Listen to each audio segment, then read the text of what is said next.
Hi friends, ఇప్పుడున్న జనరేషన్కి 50 సంవత్సరాల కిందట ఉండే జనరేషన్ మధ్య తేడా ఏంటంటే, అప్పట్లో ఒక ఇంటి యజమాని పనిచేస్తే ఆ ఇంట్లో కుటుంబ సభ్యులంతా తినేవారు.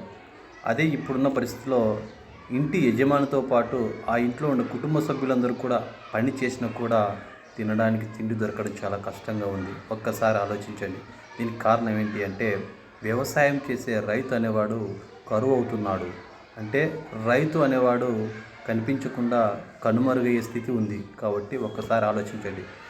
రైతు బాగుంటేనే మనము బాగుంటాము అన్న విషయాన్ని గమనిస్తే, రైతుకు కావలసిన సౌకర్యాలన్నీ కూడా ప్రభుత్వం కల్పించాలి, రాజకీయ నాయకులు కల్పించాలి, పారిశ్రామికవేత్తలు కూడా ముందు ఉండి రైతును ముందుకు నడపవలసిన బాధ్యత తీసుకోవాలి. లేకుంటే రాబోయే కాలము చాలా ఇబ్బంది పడే పరిస్థితి వస్తుంది. ఒకసారి గుర్తుంచుకోండి. ఒక సామాన్యుడిగా మిమ్మల్ని అందరినీ రిక్వెస్ట్ చేస్తుంది ఒకటే: వ్యవసాయాన్ని తక్కువ చేయొద్దండి. వ్యవసాయం లేని జీవితము శూన్యము అని చెప్పడానికే ఈ వీడియో చేస్తున్నా.